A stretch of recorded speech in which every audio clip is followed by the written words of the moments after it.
여러분 안녕하십니까? 오늘 사회를 맡게 된 KCTV 제주방송의 오유진 앵커입니다. 반갑습니다. 네, 바쁘신 가운데도 오늘 이 자리에 함께해 주신 건설주택, 도시교통 분야의 기관 단체장님, 그리고 전문가님, 그리고 도민 여러분 진심으로 감사의 말씀을 드립니다. 오늘 지속가능사회 전환을 위한 제주 진단 대토론회, 도민과 함께 제주의 미래를 그리다는 민선 8기 도정의 이제 시책들을 진단하고 후속 과제들을 서로 공유하기 위해서 마련된 자리입니다. 4주에 걸쳐서 도정의 핵심 현안들을 다뤄왔는데요. 오늘은 네 번째 순서로 건설주택과 도시, 교통 분야 토론을 이어가겠습니다. 첫 주제는 건설주택 분야입니다. 제주도 경관위원회, 도시계획위원회 활동을 통해서 도정 시책에 많은 도움을 주고 계신 분이죠. 제주대학교 부동산관리학과의 이석호 교수님께서 제주 주거정책 주요 성과와 향후 과제를 주제로 발표를 해주시겠습니다.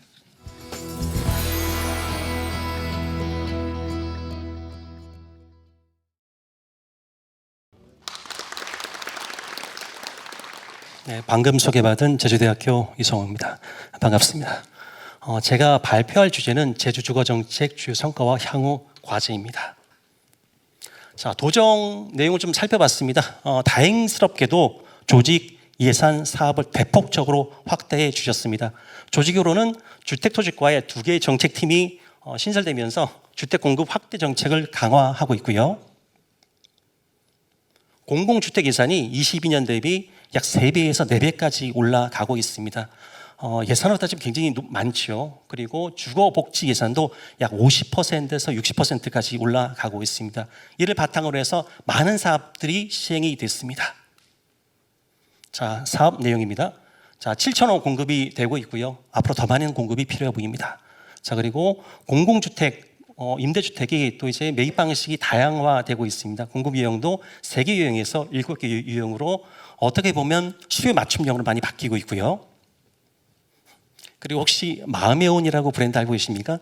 제주도 개발공사에서 임대주택, 공공임대주택 브랜드입니다. 마음의 온이 있습니다. 혹시 지나가다 보시면 이거 여기 제주에서 한 거로구나 한번 봐주시면 좋겠습니다.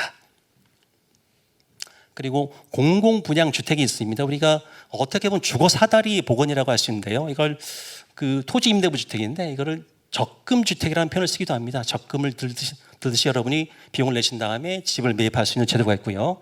또 공공임대주택이 고령자 복지와 일자리 연계가 되고 있습니다. 그리고 노후공공청사를 활용해서 공공임대주택을 또 공급하고 있습니다. 그리고 폐교 등을 활용해서 복합개발해서 공공주택을 공급하고 있고요. 또 그리고 가장 중요한 공공택지가 필요합니다. 우리가 제주도가 아파트 값이 비싼 이유가 아파트 값을 보면 크게 2가지로 나뉩니다. 첫 번째가 시공비고 두 번째가 토지비일 겁니다. 시공비는 우리가 크게 낮추기가 어렵습니다. 하지만 토지비를 낮출 수 있다라 그러면 우리가 충분히 아파트 값을 낮출 수 있습니다. 저렴한 토지를 공급하기 위해서는 공공택지 개발이 꼭 필요하고요. 이를 통해서 주거가 공급된다고 하면 좀 더 안정적인 제주 상황이 될 것 같습니다. 네. 그리고 주거복지사가 해소를 위해서 8개에서 16개 사업으로 확대되고 있고요. 오래된 사업입니다. 월세 지원, 3만 원 주택, 하얀그림 주택 마련 지원 등이 되고 있습니다. 그리고 이제 주거복지센터가 이제 원스톱 주거복지 전달 체계를 구축하면서 잘 활동하고 있는데 조금 부족한 부분이 없지 않아 있는데요. 뒤에 말씀드리겠습니다. 자, 이렇게 잘 하고 계신데 이것만 더 추가하면 좋겠다라는 몇 가지를 말씀드리겠습니다. 첫 번째가 지금 공급 확대가 굉장히 중요하지만 이 공급 확대 중에서도 실제 도민이 삶의 질을 향상시키는 주거 환경도 중요합니다. 커뮤니티가 있는 공공주택, 사회주택, 복지 서비스가 있는 연계된 고령화 주택 등도 우리 수요자 맞춤형으로 공급할 필요가 있고요. 또 생애 주기별 맞춤형 주거 지원이 잘하고 계시는데 조금 더 촘촘하게 공급하셨으면 좋겠습니다. 그리고 이제 앞으로 상속 등으로 공실이 많이 발생할 걸로 보입니다. 이 공실을 어떻게 활용할 거냐? 공공임대주택, 청년주택으로 활용해서 또 이왕이면 그 지역 활성화와 연계된 어떤 그런 지원이 필요하고요. 그러면 마지막입니다. 주거복지센터가 있는데 단순한 안내 창구가 아닌 실질적인 주거 솔루션을 제공하는 허브 기관으로 발전시켜야 합니다. 네, 이상입니다. 감사합니다.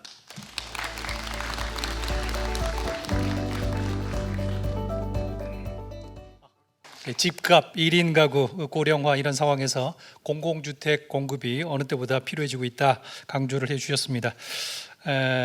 다음은 교통 분야입니다. 제주도의 교통정책 수립에 꾸준히 자문을 해주시고 계신 교통 분야의 전문가시죠.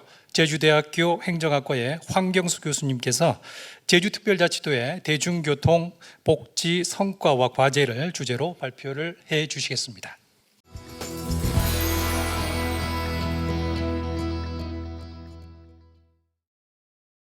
황경수입니다. 반갑습니다. 처음에 이 대중교통비 환급 지원은 전국에서 많은 자치단체들이 하고 있지만 지금 제주도 같은 경우는 이 다자녀의 2명과 3명 정책은 다른 지역은 찾아보기 어려운 제주도만의 특징적인 그런 추가된 사업이라고 할 수 있습니다. 수요응답형 버스도 제주도는 대표적으로 성공적입니다. 또 제주도가 이렇게 이런 사업을 펼쳐야만 되는 것은 땅이 넓어서 직선으로 도로를 만들 수 없었고 바닷가와 중산간 지역에 마을들이 있어서 어쩔 수 없는 굴곡 노선이 생길 수밖에 없었는데 이런 수요응답형 버스가 제주도에 적실하게 되었고 가능했던 것도 거듭 말씀드리지만 요 공영버스가 투입될 수 있어서 그렇게 되었다라고 말씀드려도 큰 과언이 아닙니다. 청소년 무료 이용 지원입니다. 이 또한 제주도가 처음 하는 겁니다. 무슨 제주도가 처음이라게 하시겠지만 찾아보십시오. 처음이고요. 그 다음에 65세와 그 18세 이하의 무료를 통해서 도민의 35%가 큰 혜택을 받고 있습니다. 상당히 고마운 일입니다. 사실 이렇게 우리 보통 말로 도민들이 익스큐즈 안 해주면 할 수 없는 정책들이거든요. 같은 연결된 내용입니다. 온나라 페이가 제주도에서 만든 겁니다. 청소년들을 위해서. 하나만 더 말씀드리면 밑에 이런 그 개통식을 했잖아요. 이런 개통식처럼 지사님 그 제주도에 대중교통의 날 축제를 한번 크게 해서 기사님들도 칭찬해주고 또 어린이들에게 무료 이게 당연히 모르겠지만 승차하는 체험도 하게 해주고 그러면 그 아이들이 다시 나중에 타지 않겠습니까? 그런 날을 좀 만들어 주셨으면 합니다. 그다음 바램입니다. 이게 서울에 문제가 있는 그런 출퇴근용이 아니고 관광이지만 이게 수륙 양용입니다. 출발지로부터 다시 출발지까지 모셔다 주는 시애틀의 아주 성공적인 버스인데 해안도로를 가다가 어느 한 마을은 해수욕장 같은 데는 충분히 지나갈 수 있지 않습니까? 다시 다른 폭으로 연결된다든가 차기도 같은 데 갔다 온다든가 또 뭐 그 외에도 많이 있을 수 있습니다. 그 부두 신항만이 되면 그런 데 설계해서 이렇게 돌아다니거나 아니면 동부두에서 화북 쪽으로 연결되거나 충분히 가능할 것 같습니다. 이런 다양한 제도를 우리가 채택해야 되는데 왜냐하면 제주도는 대중교통의 지역 주민만으로는 약하고 어떻게든 관광객을 끌어들여야 하는 사명이 있기 때문에 그렇습니다. 농촌과 고령자 포용, 그 다음에 밑에는 비자동차와 이제는 협력을 해야 됩니다. 고령화 시대이기 때문에 PM, 개인교통수단 이런 것과 같이 협력을 해야 되는 그런 말씀을 드리는 겁니다. 장애인 부분은 따로 당연히 도와줘야겠지만 외국인 일시체류 장애인 이런 분들도 동시에 일반 대중교통수단을 같이 활용할 수 있는 그런 기반과 서비스를 마련해 주면 좋겠다 하는 맥락입니다. 제가 제일 고민하는 것은 지역에 있으면서 대중교통 이용하는 분들에게 대해서 세금도 심지어는 안 내면서 공짜로 타느냐 뭐 이런 식의 갈라치기 논리가 있습니다. 이거 안 됩니다. 저는 이것만이라도 막아줄 수 있으면 좋겠다는 생각입니다. 공짜로 타시는 분들도 지금까지 다 세금을 내왔고 지금도 내고 있고 그렇지 않습니까? 이게 세금 안 내는 분이 공짜로 탑니까? 이런 일 없습니다. 세금 다 내고 있으니까 앞으로 그런 식의 어떤 프레임은 좀 없게 우리 참석하신 분들이 도와주셨으면 좋겠다는 생각이 들고요. 이제 마지막입니다. 대중교통 축제의 날 지사님 꼭 하나 한번 해주시길 바라겠고 온나라 페이 분석 제주도 공직자들 너무 고맙습니다. 이걸 잘 활성화해서 데이터 분석해서 청소년들 밖에서 오는 청소년들도 혜택 받을 수 있도록 좀 도와주시면 고맙겠습니다. 이상입니다. 고맙습니다. 예, 지금까지의 대중교통이 이 공영 버스를 기반으로 해서 교통비 부담을 낮추고 또 지역 간의 격차를 해소하는 방향으로 많은 성과를 거둬왔습니다.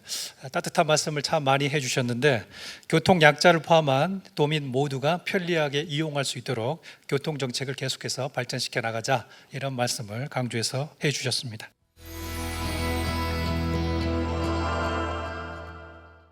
네, 지금부터는 플로어에 계신 여러분들과 함께하는 시간인데요.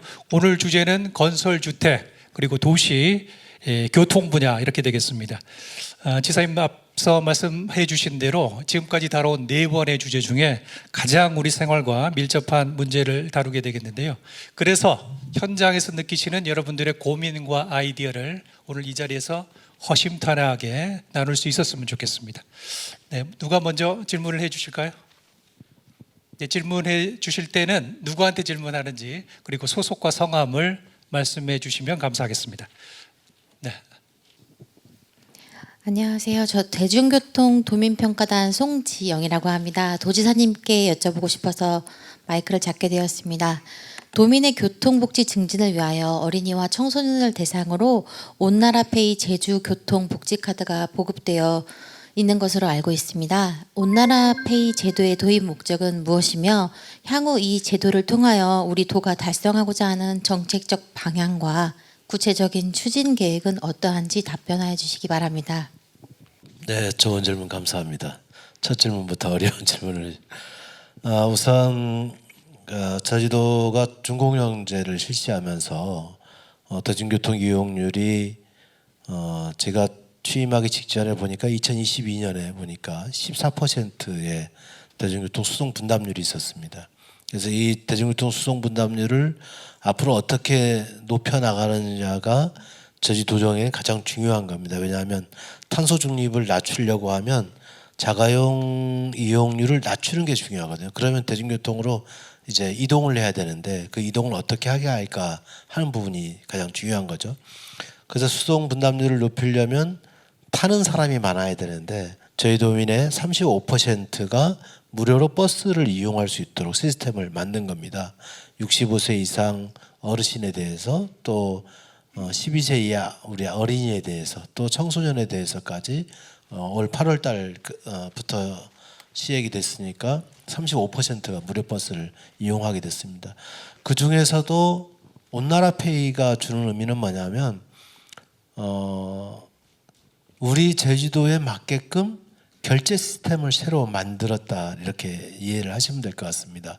지금은 교통복지 카드 자체가 이제 온나라페이로 작동하게끔 만드는 시스템을 만든 거고요. 그러면 그냥 뭐 아무것도 안 하고 그냥 타도 되는데 무료 버스니까 그런 게 아니라 등록된 분들만 탈 수 있도록 한 거죠. 그러면 이제 청소년도 등록이 돼야 몇 회 탑승이 체크가 되는 것이고 또 데이터를 저희들이 축적할 수가 있는 거죠. 그렇기 때문에 어린이든 청소년이든 카드를 통해서 데이터를 확보할 수 있는 방향으로 우리가 관리를 해나간다 이렇게 이해를 하시면 되고요. 또 온나라페이를 통해서 실제 돈을 지불하시는 고객이 있지 않습니까?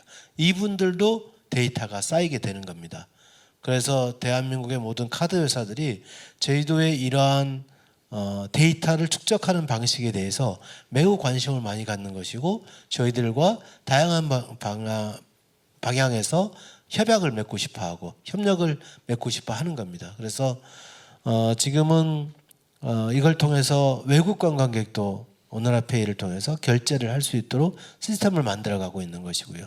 그래서 외국 관광객이 어디에서 많이 탑승하고 어디에서 많이 내리는지까지 우리는 매일 파악을 하고 있고 또 매일 이분들이 결제하는 결제 금액이 얼마인지까지도 매일 파악을 하고 있게 되는 겁니다. 그게 온나라페이의 장점이고 예를 들어 최근에는 이제 한국관광공사가 제주도가 추진하고 있는 이런 온나라페이 시스템을 너무 외국 관광객들한테 좋은 인기 상품이기 때문에 이것을 홍보하라고 아마 이제 자체 기금을 2억 원인가요? 2천만 원 3천만 원밖에 3천만 원 지원을 받아가지고 그 홍보를 지금 해주고 있습니다. 그래서 제주가 추진해왔던 이 온나라페이 시스템을 관광객이 있는 도시에 어떻게 접목시킬 수 있지 않을까 하는 이런 준비를 하고 있는 경우도 있다고 들었습니다. 감사합니다. 네, 말씀 감사합니다. 다음 질문 주실 분 손 들어 주시기 바랍니다. 예, 아까 손 들어 주셨던 분. 예. 예, 제주교통연구소 소장 신명식입니다. 현대차 그룹과 그 제주도의 그 그린수소 분산에너지 협약 요 소식을 접했습니다. 그래서 그 그린 교통과 그 관련해 가지고 추진 중인 제주도 그린수소 트램이 필요성과 현황 그리고 이제 앞으로의 추진 계획 이거에 대해서 말씀을 해주시면 감사하겠습니다. 지사님께 질문드렸습니다.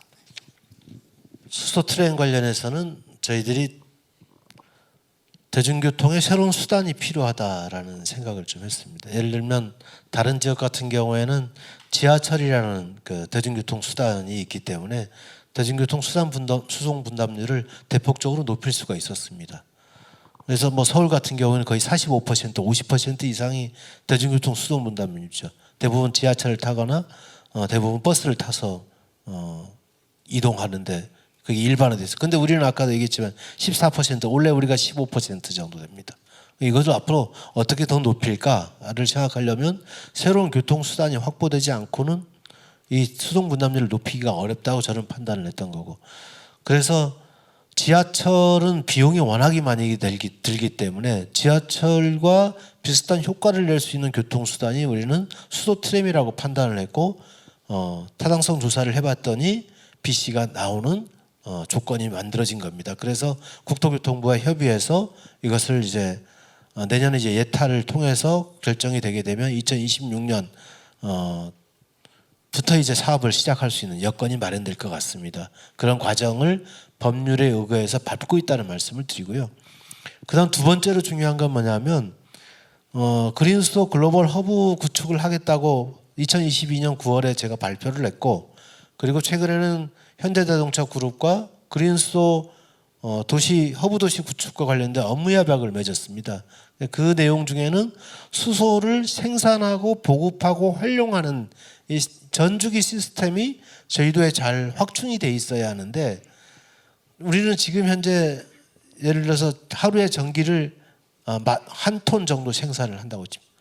우리가 3.3메가와트 실증 단지에서. 그런데 2035년까지 탄소 중립을 하려면 얼마를 수소를 생산해내야 되냐면 우리가 계산해 봤더니 6만 톤까지 생산을 해야 되겠더라라고 계산이 나온 겁니다. 그러면 수소가 쓰일 수 있는 수요처가 있어야 되는 겁니다. 그럼 수소가 쓰일 수 있는 수요처가 없게 되면 전기도 마찬가지잖아요. 재생에너지를 발전시키려면 전기를 쓸 수 있는 수요처가 더 확산이 되어야 이게 재생에너지 발전 비율도 계속 높일 수가 있는 겁니다. 똑같은 겁니다. 수소도 마찬가지여서 수소의 수요처 중에 가장 중요한 요소를 차지할 수 있는 게 저는 수소 트램이라고 보는 거고요. 그래서 수소가 접근이 필요하다 이렇게 생각을 하고 있습니다. 지금은 이제 노형, 공항, 항만으로 이제 이어지는 지금 노선이 제시가 된 건데요. 이 노선에 따라서 특히 원도심 지역의 역세권은 다시 발전할 수 있는 그런 확률이 매우 높아진다는 장점을 갖고 있습니다. 그리고 이 트램 사업은 국비 지방비 매칭 비율이 6대 4입니다. 국가가 60%의 비용을 책임지도록 되어 있고 지방정부가 40%의 비용을 책임지도록 되어 있습니다. 그래서 저희 입장에서는 BC가 나오는 상황이기 때문에 지방정부가 이 문제에 대해서 접근하더라도 큰 손실이 발생하거나 할 염려는 저희들은 최소화하면서 갖고 있다는 점을 말씀드립니다. 네, 수소 트램을 세 가지 점에서 장점을 말씀해 주셨는데, 지하철의 효과를 트램에서 기대를 하신다고 말씀을 해주셨고요. 또 수소 에너지 전환 차원에서 또 접근을 하시네요. 네. 그리고 역세권을 통해서 부동산 시장을 활성화할 수 있다라는 세 가지 장점을 말씀을 해주시면서 그린 수소 트램의 필요성에 대해서 설명을 해주셨습니다. 네, 사회자님, 제가 조금만 하나 보태도 되겠습니까? 예, 보태서 말씀해 주십시오. 그 수소 트램에 대해서 아쉬운 점은 제주도가 그 재생에너지라든가 자연에너지를 많이 만들어내는데 소비할 수 없도록 이게 전력 거래소가 막아놓는 거 있지 않습니까? 수소를 분해하려면 전기가 많이 들어가는데 제주도는 전기는 스스로 공급할 수 있는 여건이 되어 있다. 이런 게 일반적인 사항이었고, 두 번째는 이게 그 수소 에너지가 그 전기 버스나 트램에도 공급이 될 수 있지만 자동차에도 사실 그 우리가 스마트 그리드가 안정되어 있기 때문에 다시 우리 일상 에너지로도 공급이 될 수 있고, 또 다시 그게 백해서 전기차라든가 트램으로도 갈 수 있다는 겁니다. 그러니까 지금 기반은 어떤 다른 도시보다, 울산보다도 더 잘 되어 있음에도 아직 이게 뭐랄까요, 이 노력 시도가 안 돼서 그런데, 저는 트램 같은 경우는 이제 시작을 하면 여건이 되어 있다라는 그런 장점이 있어서 가능성이 어떤 다른 지역보다 높지 않은가, 이런 생각을 해봤습니다. 조금 보탰습니다. 고맙습니다. 네, 말씀 감사합니다. 네, 다음 질문 받겠습니다. 네, 가운데 계신 분 부탁드리겠습니다. 예, 안녕하세요. 지사님께 질문하겠습니다. 저는 아라종합사회복지관에서 근무하는 권미애라고 합니다.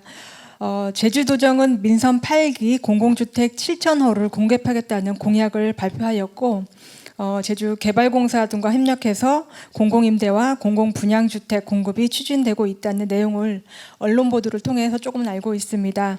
그러면 민선 8기 공공주택 공급은 어느 정도 추진되었는지와, 그리고 향후에 청년과 고령자 등 주거 취약계층을 위한 공공주택 공급은 어떻게 추진할 계획이신지 궁금합니다. 건설 주택과 관련돼서 말씀을 두 가지 질문을 주셨는데요. 공공주택 사업은 저희들이 7,000호 공약을 이제 발표를 했고, 내년까지 2026년까지 하게 되면 목표를 거의 근접하게 되지 않을까라고 전망을 하고 있습니다. 공공주택 사업이 더 빠른 시간 내에 완성될 수 있도록 최선의 노력을 다하겠다는 말씀을 드리고요. 다만 다양한 방식으로 더 접근을 해야 되는데, 우선은 임대주택의 공급량을 더 늘리는 데 좀 집중해야 한다 생각하고 있습니다. 그것은 왜 그러냐면 임대주택의 비율이 전국에서 가장 낮은 수준을 차지하고 있기 때문에 임대주택의 비율을 일정 정도 높이는 정책이 계속 되어야 한다고 생각합니다. 그 다음에 이제 우리가 새롭게 시도하는 게 이제 두 가지인데요. 토지 임대부 분양주택이라는 게 있고, 그다음 지분적립형 분양주택이라는 게 있습니다. 토지 임대부는 우리가 땅을 도가 갖고 있고, 토지에 대한 소유권은 도가 여전히 가지고 있으면서 건물에 대한 분양권만 이제 민간에게 넘기는 방식이어서 토지분이 상쇄되기 때문에 비용은 절반 가까이로 낮추면서 할 수 있을 겁니다. 지금 오리엔탈 호텔 뒤쪽에 삼도동에 아마 내년 3월부터는 분양 공고가 나오게 될 텐데, 시민 여러분들께서, 도민 여러분께서 직접 참여하실 수 있을 것 같습니다. 그리고 본계 남원 지역에서 지금 하고 있는 지분적립형 분양주택은 예를 들면 6억짜리 이제 분양주택이 있다고 하면 15%, 20%는 먼저 돈을 내고 10년, 20년에 분할해서 지분을 추가적으로 매입하는 방식입니다. 그래서 저희도에서는 이런 정책이 처음으로 도입되는 것에 좀 더 많은 분들이 기대를 하고 있다, 이렇게 보여지고, 내년 3월부터 분양이 이루어지게 되면 참여가 있을 것으로 보입니다.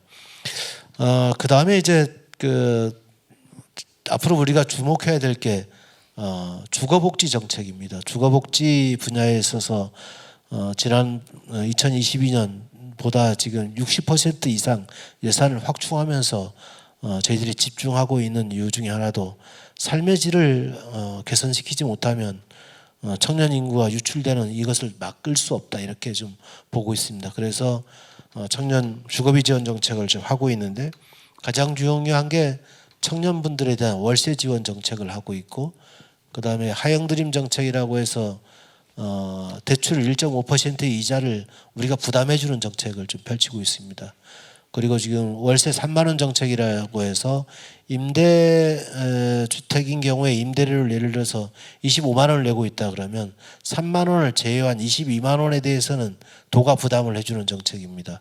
이런 정책을, 그러니까 무슨 대상자가 이제 제한되어 있긴 하지만 이런 방식으로 지원의 폭을 대폭적으로 확대하고 있다라는 말씀을 드리고, 앞으로 이건 인구 정책 차원에서도 저희들이 고민해야 되는 문제이기 때문에 그렇게 설계해서 예산이 투입되고 있다는 점 말씀드립니다. 네, 감사합니다. 맞춤형 다양한 형태의 이제 공공주택 공급을 다양화하겠다라는 말씀을 해주시면서 화북 2지구 말씀이시죠? 화북 2지구. 예, 대규모 지구 개발을 통해서도 공공주택을 많이 공급하겠다는 말씀을 해주시면서 월세, 임대료, 이자 부담을 청년들에게 완화해 주면서 주거 복지를 높여주고 인구 유출을 막아나가겠다. 인구 정책까지도 같이 말씀을 해주셨습니다. 네, 다음 질문 받도록 하겠습니다. 네, 질문 부탁드리겠습니다. 네, 안녕하십니까. 저는 제주도 그린 자전거 교실 교육 강사 강순환입니다.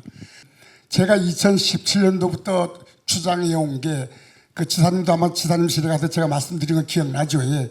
사마지구에서 연삼로를 따라가지고 노영로타리까지만 기존에 있는 자전거 도로를 개보수만 해주시면은 자전거 타라 안 해도 많이 탈 걸로 알고 있습니다. 그리고 지금 제주도는 특히나 제주시는 자전거 이 길이 평지가 아니라 계속 오르막 내리막이 많습니다. 그래서 자전거를 타기를 꺼려하는 사람이 아주 많습니다.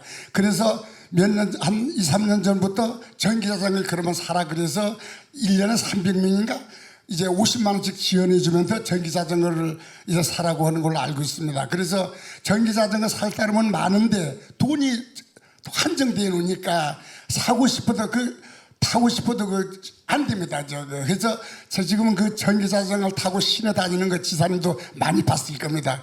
그냥 도로는 이렇게 언덕이 약간 심하니까 타기가 아주 힘듭니다. 그래서 지사님 아까 얘기한 사마지구에서 연삼로를 따라가지고 노영로타리까지 제가 알기로는 용역이 들어간 걸로 알고 있는데 깜깜합니다. 또 묻힌 것 같습니다. 그래서 그 도로를 좀 조그만 개부수만 하면 됩니다. 큰 돈도 안 들어갑니다. 중간중간에 자전거 쉼터라든가 공기 주입식 그거 한 몇 개만 이렇게 설치해 주시고 해 주셨으면 하는 바람입니다. 이상입니다. 네, 좋은 질문 감사하고요.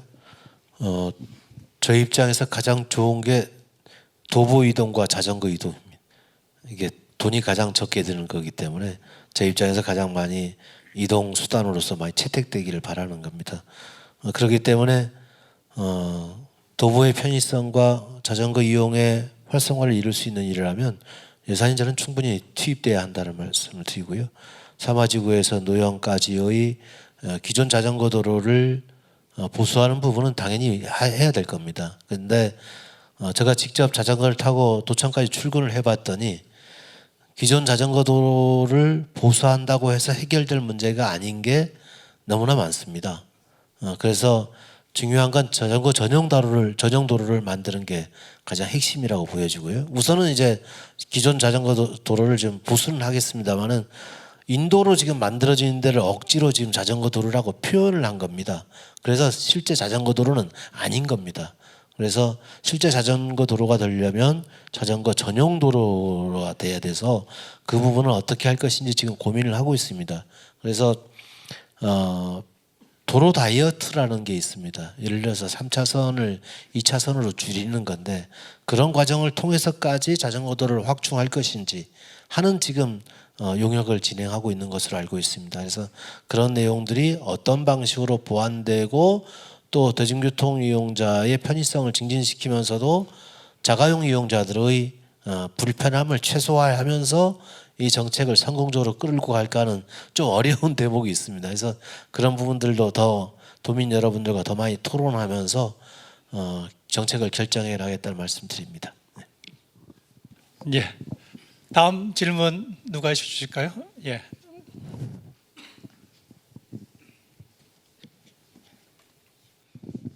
안녕하십니까. 재원아파트에 사는 부경심입니다.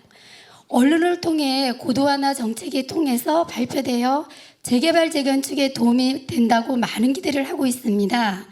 재건축 사업에 언제부터 그 방침이 적용이 되는지 그리고 어떠한 절차가 진행이 되고 있는지 도지사님께 질문을 드리고 싶습니다.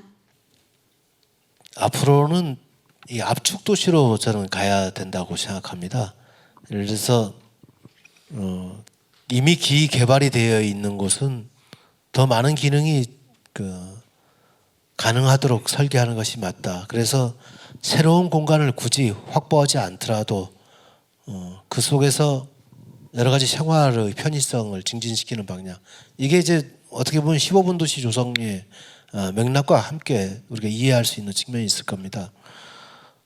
그러려면 기존 개발되어 있는 곳의 고도를 완화해 주면서 더 이상 도시가 팽창되지 않도록 관리해 주는 게 중요하다. 우리는 이 고도지구를 너무 확대해서 운영해 온 것이 오히려 난개발을 확산시켰던 요소가 되었다. 이런 측면도 충분히 비판받을 만하다고 생각합니다. 그래서 현재 있는 도시에 대한 고도를 완화하는 방향으로 전환시키는 것이 맞다고 판단했고 관련 조례가 개정이 되었습니다. 그래서 지금 현재 지난 7월 11일부터 도시계획조례가 개정이 돼서 소규모 주택 정비 사업은 이미 이제 고도지구를 적용하고 있지 않다는 말씀을 드리고요. 그렇기 때문에 25층 이하로 현재 소규모 주택 정비 사업은 건축이 가능합니다. 그리고 내년 1월 1일부터 지구 단위 계획을 수립을 통해서 재개발이나 재건축에 대한 최고 높이 이내 건축이 가능하도록 지금 제도가 마련되었다는 말씀을 드리고요. 일반 건축물은 2027년 1월 1일부터 고도지구가 해제가 본격적으로 시행이 되게 됩니다. 그것은 이제 도시관리계획 재정비가 이루어진 다음에 시행이 돼야 되기 때문에 2027년부터 적용이 된다는 점 말씀드립니다. 네, 다음 질문 있으신 분.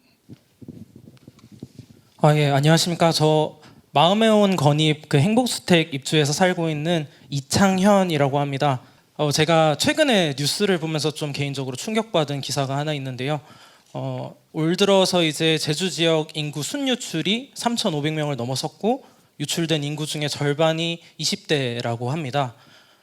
이런 청년들의 인구 유출이 좀 가속화되고 있는 상황이라고 보여지는데 그 원인이 아무래도 뭐 일자리가 부족하고 뭐 물가가 높고 여러 가지 원인이 있겠지만 개인적으로는 그 주거비 부담이 또 가장 큰 원인이라고 생각을 합니다. 혹시 청년 세대들의 주거비 부담을 좀 줄여주시기 위해서 도에서 추진하고 있는 사업에 대해서 조금 더 한 번 더 설명 부탁드리고 또 앞으로 향후에 어떤 방향성을 가지고 어떤 그 지원 정책을 펴가실 계획인지 이 정도 좀 질문드리겠습니다. 네, 우선 청년 유출이 계속되고 있는 문제에 대해서 매우 안타깝게 생각하고 저희들이 이제 분석을 해봤을 때 좋은 일자리에 대한 확보가 어렵다라는 측면이 있습니다. 예전에는 5성급 호텔을 이제 좋은 일자리로 평가를 했습니다. 그런데 수도권에서 5성급 일자리로 이동을 했는데도 여기에 주거비 부담과 물가가 생각했던 것보다 상당히 높기 때문에 다시 수도권으로 이동하는 경우가 상당히 많은 것으로 저희들이 파악을 하고 있습니다. 그래서 최근에는 이 호텔 종사자들의 기숙사 리모델링 사업도 저희들이 지원하고 있습니다. 그만큼 여기에 이주해 온 청년들의 주거비 문제를 최소화할 수 있는 다양한 방법들을 고민하고 있다는 점을 말씀드립니다. 월세 지원 정책과 그리고 대출 이자 지원 정책 그리고 이러한 관련된 정책 3만 원 월 임대 정책 이런 부분들도 청년 인구 유출을 막기 위한 가장 핵심적인 정책입니다. 그리고 이 이외에도 청년 보장 정책이라는 것을 저희 도가 진행하면서 좋은 일자리를 가기 위한 또 좋은 창업을 하기 위한 프로그램 과정들을 별도의 과정을 통해서 운영하고 있다는 점도 말씀을 드리고 최근에는 청년 사다리 희망 정책이라고 해서 그 전화 상담을 통해서 일자리 문제와 취업 문제에 대해서 어떤 방식으로 지원을 받아야 하는지 알려주는 서비스도 제공을 하고 있습니다. 이런 부분들을 좀 같이 청년들께서 좀 살펴보셨으면 좋겠다라는 말씀을 드리고요. 무엇보다도 제주도가 기업하기 좋은 제주가 돼야 됩니다. 제주에 있는 향토 기업 중에 IPO 클래스 과정을 밟으면서 상장을 준비하는 기업들이 있는 것이고 이걸 저희 제주도가 육성을 하고 있습니다. 또 수도권에서 이전해오는 기업들도 상장기업 우선으로 이전시키는 작업들을 진행을 하고 있습니다. 이런 두 가지 노력이 좋은 일자리 창출로 이어지길 기대하고 있다는 점 말씀드립니다. 네, 청년들의 순 유출 문제는 일단은 첫 번째가 일자리 문제인 것 같고요. 다음은 주거 문제도 있는 것 같아서 이성호 교수님 해주실 말씀 혹시 있으십니까? 네, 그 제주에서 실은 청년들이 월급을 모아서 실은 집을 사는 게 굉장히 어려워지고 있다는데 참 안타까운 현실입니다. 이에 따라서 실은 청년들에게 자기 집을 마련할 수 있다는 희망을 앞으로 몇 년 뒤에 내가 집을 살 수 있는 그런 플랜을 짤 수 있는 그런 주거 정책이 필요합니다. 예전에는 있었습니다만은 5년 임대후 분양이라는 제도가 있었습니다. 지금 10년 후 임대후 분양이지만요. 5년 후 임대후 분양하는 게 뭐냐면 제가 연세 6천만 원에 그러니까 전세 6천에 들어가서 나중에 5년 동안 제가 임차료를 올려준 다음에요. 그 다음에 7, 8천에 금액이 되고 나머지 분양을 1억 2천에 받은 적이 있습니다. 실은 이렇게 하면서 5년 후에 내가 집을 가질 수 있는 희망이 있어야만 집을 마련합니다. 그런 정책도 필요하고요. 또 이제 현재 제주에서 머물고 있는 청년들이 제주에서 계속해서 머물 수 있도록 단기적인 지원이 아니라 제주에서 조금 더 장기 플랜을 짜서 지원할 필요가 있습니다. 전월세도 매년 이렇게 심사할 수도 있는데 조금 더 장기적으로 5년간 10년 이렇게 거주할 수 있는 그런 정책도 필요해 보입니다. 네, 이상입니다. 네, 이 교수님 감사합니다. 말씀 잘 들었습니다. 네, 다음 질문 또 받겠습니다. 네, 말씀해 주십시오. 네, 안녕하십니까. 영진종합건설 대표 한경보입니다. 아시다시피 제주도 지역 도내 건설 경기가 장기 불황 속으로 빠져들었습니다. 도내에서는 폐업하는 업체가 속출하고 있고 실적 실적 금액이 감소되어서 제주 경제에 큰 영향을 끼치고 있는 것으로 파악됩니다. 지사님께 여쭙는데 현재 도에서 이제 운영하고 계시는 이제 정책 그리고 앞으로 이 어려움을 타개할 수 있는 지속 가능한 정책을 좀 말씀해 주시면 감사하겠습니다. 최근에 이제 인허가 비율을 지난해하고 비교해 보니까 대략 29%가 감소했고요. 수주 실적은 31%가 감소한 것으로 보입니다. 뭐 지표로 얘기하는 게 저희 입장에서는 그리 어려운 일이 아니지만 현장에서 건설업을 운영하시는 분들 입장에서는 이 29% 31%라는 게 얼마나 큰 충격인지 가늠은 저는 됩니다. 그만큼 함께 걱정스러운 분야라는 점 말씀드리고요. 저희들이 뭐 최근에 한 4가지 정책을 좀 펼치고 있습니다. 첫 번째는 지역 건설업체 역량 강화 사업, 그리고 대기업과 어떻게 연결시킬까 하는 상생 발전 방안 사업을 좀 진행을 하고 있어서 몇 개 업체는 또 이런 프로그램에 도움을 받고 있긴 합니다. 그렇지만 전 대부분의 기업이 도움을 받고 있지 못한 문제가 있습니다. 대기업 협력 업체로 등록이 되고 실제 일정 부분 수주를 달성하는 기업은 지금 5건, 3개 업체 5건에 불과하다는 보고를 받고 있다는 말씀드리고요. 다만 공공공사에서 지역업체에 이제 참여를 확대하기 위해서 100억 원 이상 대형 공사에 대해서는 분할 발주 제도를 운영 중에 있습니다. 또 민간 공사에서도 인허가 시에 하도급 참여의 비율을 70% 이상을 해달라고 권고하고 있고 또 모니터링도 계속 하고 있습니다만은 이 부분도 간단치는 않습니다. 건설 근로자에 대해서는 저희들이 일시적으로 쭉 고용을 상실했을 때, 일시적으로 상실했을 때 고용 지원 제도를 전국 최초로 시행해서 원래는 1,500여 명의 건설 노동자들에게 지원을 해주기도 했다는 말씀을 드립니다. 그리고 공공공사 발주를 내년에 올해 예산보다 대략 20% 이상 늘려서 발주를 계획하고 있다는 말씀을 드립니다. 결국은 저는 경기 부양이라고 생각합니다. 물론 건설업이 계속 경쟁력을 갖기 쉽지는 않겠지만 지금 현재 관광이 6월부터 상승세를 타서 쭉 그 흐름이 이어지고 있습니다. 여러 가지 다양한 정책의 효과를 보고 있다고 보여지고요. 제가 지금 여행업계든 항공업계든 확인해 본 바에 따르면 하반기까지 이 흐름은 계속 지속될 것으로 파악을 하고 있습니다. 관광이 이제 살아나게 되면 부동산 시장이 다시 살아나게 될 것이라고 보여지고 그 부동산 시장이 살아나면 건설 경기도 다시 일어설 수 있지 않을까 하는 기대를 하고 있습니다. 이런 부분들을 건설협회와 전문건설협회 등 여러 단체들과 같이 협의하면서 좋은 대안을 만들기 위한 노력을 강구하겠다는 말씀을 드립니다.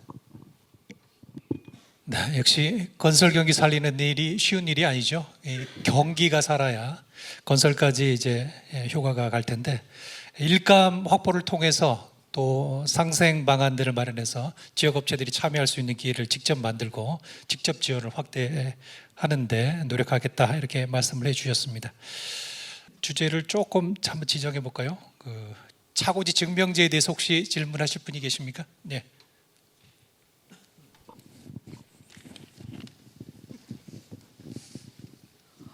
안녕하십니까. 제주교통위원회 위원 오영이라고 합니다. 저는 차고지 증명제를 시행한다고 했을 때 적극 찬성한 사람이었습니다. 지난 3월에 차고지 증명제 개정 시행을 솔직히 많이 아쉬웠습니다. 그 아쉬움은 현실에서 무분별한 불법 주차로 이어지고 있다고 생각을 합니다. 저는 소형차를 이렇게 이용하고 있고 대중교통을 이용하는 사람으로서 그런 아쉬움이 있었습니다. 그렇다면 지사님께 여쭙습니다. 그렇다면 차고지 증명제 개정 시행 이후에 주정차 정책 등과 관련된 제주도정의 정책 추진 방향은 무엇이 있을까 궁금합니다. 이상입니다. 쉽지 않은 문제입니다. 이 부분도 차고지 증명제가 제주도에 한해서 제한적으로 시행이 됐습니다. 그렇기 때문에 그 제도 시행으로 인해서 본인이 권리 행사를 하는데 제약을 받았다고 하는 시민들이 많았던 겁니다. 그래서 왜 제주에 대해서만 이 제도를 시행해야 하느냐 하는 문제 제기에서 자유로울 수가 없었던 것이고 그런 측면을 일정 정도 공감했기 때문에 차고지 증명제의 보완이라는 방식으로 문제를 잠정적으로 해결했습니다. 그런데 결과적으로는 저는 대중교통 이용률을 높이는 방향에서 문제를 접근해야 한다고 보고 이것을 공적인 영역에서 완벽하게 컨트롤하거나 문제를 해소하기는 저는 어렵다라고 생각합니다. 그래서 좀 전에 말씀했던 대로 지금 현재 대중교통 수송 분담률을 14%에서 30%로 아니 50%로 어떻게 높여나갈 것이냐가 더 중요한 문제라고 저는 생각을 합니다. 그래서 자가용을 가지고 다니는 것이 불편한 사회가 되도록 해야 한다. 그것을 어떻게 불편을 최소화하면서 그 사회로 가게 할 것인가를 잘 설계하는 게 중요하다라고 보여집니다. 우선은 원도심 지역이라든가 차고지 증명을 할 수 없는 지역에 공영주차장을 확대하는 방식으로 이 문제에 대한 불편함을 조금 더 해소할 수 있도록 관련 예산 지원을 확대하고 있다는 말씀을 드립니다. 그렇지만 지금 현재의 상황에서 동시에 모든 문제를 해결할 수 없기 때문에 주차장도 단계적으로 더 추가적으로 확보될 수밖에 없을 것이고 그런 어려운 점은 당분간 지속될 수 있다는 점 이해를 부탁드립니다. 네, 일단은 주차장을 확대를 하겠는데 여기는 한계가 있다는 말씀이시고 대중교통 확대를 통해서 자가용 수요 억제 이게 근본적인 처방이 될 것이다. 장기적으로 봤을 때 네, 이런 설명을 해주셨습니다. 네, 또 질문 있으시면 네, 앞에 계신 분 하실까요? 네, 주택협회 감사직을 맡고 있는 양창용이라고 합니다. 아까 그 고도 완화를 통해서 건축행위가 이제 2027년 1월 1일부터 보통의 지역에서는 이렇게 완화돼서 적용하겠다 이렇게 말씀 주셨는데 그거를 사전 행정 절차, 그러니까 제주도가 굉장히 과정이 조금 디테일하거든요.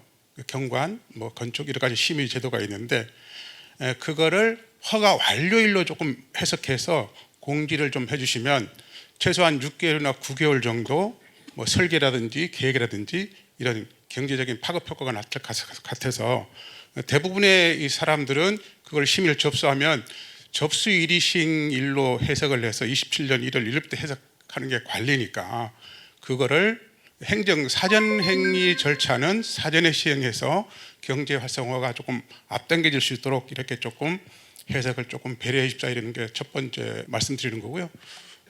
6,500세대 가량이 미스매치가 일어나고 있고 그것을 지사님은 지금 5,500세대까지는 2030년까지 공급 계획이 있다고 하니까 민간 시장 저희들 민간 시장을 주도하는 업체로서는 굉장한 위기감이 몰려오고 있거든요. 지금 현재 시장 상황은 뭐 하기하고 애월에 지금 거의 뭐 더블 이상 저희들이 생각하는 분양가의 더블 이상의 분양가로 책정해서 굉장히 곤란한 지형에 빠져 있고 또 지금 다른 업체들도 대부분 일군 메이저 업체들이 들어와서 제주도의 분양가를 획기적으로 올려놔 가지고 상당히 지금 어려운 상황에 이제 놓여져 있고 그리고 또 마음에 오는 또 우리들 시장을 또 잠식하고 있어 가지고 그런 미스매치가 되는 이 영역을 지사님께서 저희들한테도 상의하거나 공감대가 형성될 수 있도록 해주셔가지고 조금 지사님의 정책에 효과적으로 빨리 대응할 수 있도록 이렇게 조금 배려해 주셨으면 고맙다는 말씀 드리겠습니다. 고맙습니다. 사전행위 절차를 속도를 내는 문제에 대해서는 우리가 충분히 할 수 있을 것 같은데요. 좀 같이 챙겨서 준비를 좀 해주시고요. 두 번째 문제는 예를 들면 우리가 이제 토지 매입 사업을 하는데 토지 매입 사업에서 신축 약정 매입을 확대하는 방식을 지금 같이 하고 있는 거 아닙니까? 그러니까 그 폭을 우리가 좀 더 확대하게 되면 제주도가 추진하고 있는 정책 방향과 지역업체가 상생할 수 있는 방안이 저는 나올 거라고 봅니다. 그래서 올해도 지금 계속 2배 이상 확대를 해왔는데 내년에도 내후년에도 그 기조가 좀 유지될 수 있도록 노력하도록 하겠습니다. 마지막으로 질문 하나만 더 받겠습니다. 네, 앞에 계신 분. 저는 개인 택시를 운행하고 있는 강윤찬입니다. 제가 제주 시내를 이렇게 하루 종일 운행을 하다 보면은 절실한 부분이 하나 있습니다.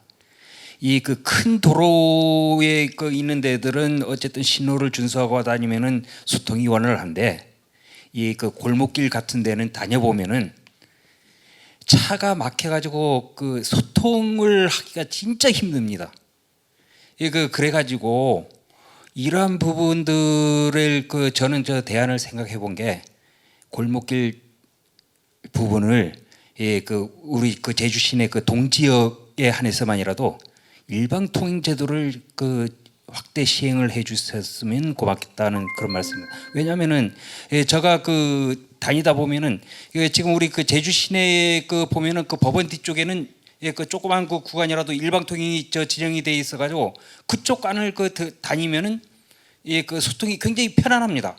근데 다른 지역들 같은 경우는 좁은 길 안에 양쪽에 주차돼 있어가지고 서로 맞은편에서 차가 오면은 교행을 못 해요. 그러다 보면 어쩌다 보면은 싸움까지도 벌어지고 있는 이런 상황인데 저희 택시하는 사람들 입장에서는 이 제도는 반드시 필요하고 절실하다고 느끼고 해서 지사님 앞에 잠깐 건의 드려보는 바입니다. 예측하기가 저도 좀 어려운데 약간 시뮬레이션도 한번 필요할 것 같고 예를 들어서 어느 지역의 교통 혼잡이 심하기 때문에 개선이 필요하다라고 제시를 하면 예를 들어서 개인택시협회에서라도 그런 논의를 한번 해보시고 그렇게 건의가 되면 우리가 그 부분에 대해서 실제 그러면 일방통행이나 아니면 또 다른 방식이 있을런지 논의를 할 수 있는 시간을 갖고 단계적으로 결정해 나가는 방식이 좋을 것 같습니다. 한번 그 어떤 지역이 개선됐으면 좋겠다는 의견을 주시면 저희들 같이 검토하도록 하겠습니다. 그리고 오늘 얘기를 들으면서 저희도가 추진하고 있는 건설 주택 도시교통 분야에 대해서 많은 이해도가 있긴 하지만 디테일한 측면에서 우리가 보완해야 될 게 꽤 많다라고 저는 생각이 듭니다. 더 섬세하게 정책을 설계하고 또 도민이 충분히 공감할 수 있는 방향으로 정책을 집행해 나가겠다는 말씀드립니다. 함께해 주신 모든 분들께 감사드립니다. 네. 지사님 말씀 감사합니다. 장장 4주 동안 중요한 지역 현안들을 가지고 깊이 있게 다룬 의미 있는 시간이 됐다고 생각을 합니다. 앞으로 많은 성과가 있기를 바라면서요. 오늘 지속가능 사회 전환을 위한 제주진단대 토론회 도민과 함께 미래를 그리다, 제주의 미래를 그리다를 모두 마치도록 하겠습니다.